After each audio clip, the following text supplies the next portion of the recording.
आज की aspirational society गांव, गरीब, किसान, मध्यम वर्ग सभी के सपनों को पूरा करेगा।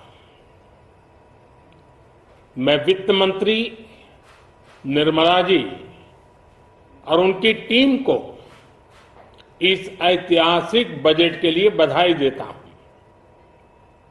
साथियों, परंपरागत रूप से अपने हाथ से औजारों और टूल्स से कड़ी मेहनत कर कुछ न कुछ सृजन करने वाले करोड़ों विश्वकर्मा इस देश के निर्माता है।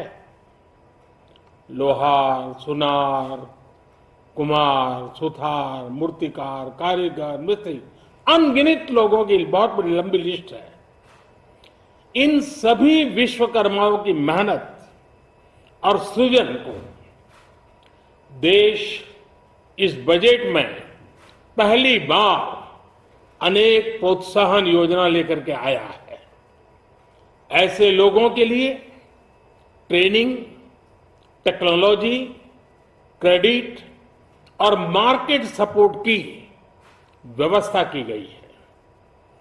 पीएम विश्वकर्मा कौशल सम्मान यानी पीएम विकास करोड़ों विश्वकर्माओं के जीवन में बहुत बड़ा बदलाव लाएगा।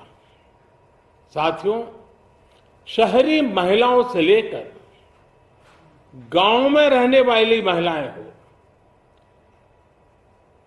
कारोबार, रोजगार में व्यस्त महिलाएं हो या घर काम में व्यस्त महिलाएं हो, उनके जीवन को आसान बनाने के लिए बीते वर्षों में सरकार ने अनेकविध कदम उठाए हैं।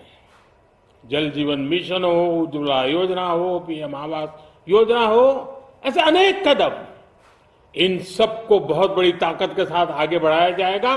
उसके साथ साथ महिला सेल्फ हेल्प ग्रुप एक बहुत बड़ा सामर्थ्यवान क्षेत्र आज भारत में बहुत बड़ी जगह अपने हाथ एक्वायर कर चुका है। उनको अगर थोड़ा सा बल मिल जाए तो मिरेकल कर सकते हैं। और इसलिए विमेन सेल्फ हेल्प ग्रुप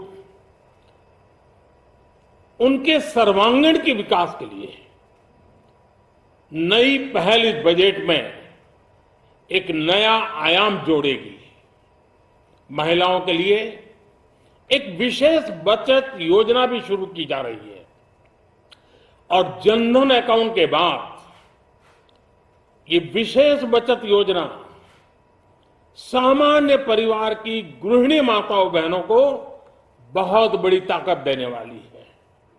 ये बजट सहकारिता को ग्रामीण अर्थव्यवस्था के विकास की दूरी बनाएगा।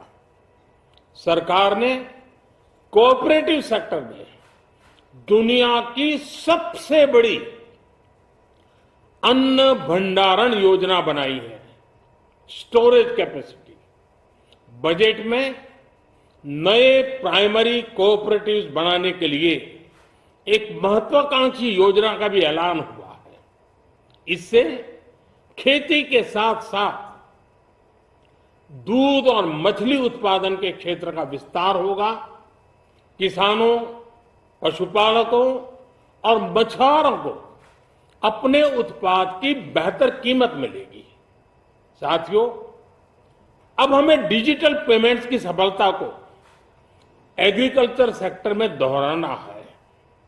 इसलिए इस बजट में हम डिजिटल एग्रीकल्चर इंफ्रास्ट्रक्चर की एक बहुत बड़ी योजना लेकर आए हैं। आज दुनिया इंटरनेशनल मिलेट ईयर मना रही है। भारत में मिलेट्स के अनेक प्रकार हैं, अनेक नाम है। आज जब मिलेट्स घर घर में पहुंच रहा है, पूरी दुनिया में पॉपुलर हो रहा है, तो उसका सर्वाधिक लाभ भारत के छोटे किसानों के नसीब में है। और इसलिए आवश्यक है कि नए तरीके से उसको आगे ले जाया जाए। इसकी एक नई पहचान, विशेष पहचान आवश्यक है। इसलिए अब इस सुपर फूड को श्री अन्न की नई पहचान दी गई है। उसके प्रोत्साहन के लिए भी अनेकविध योजनाएं बनाई गई हैं।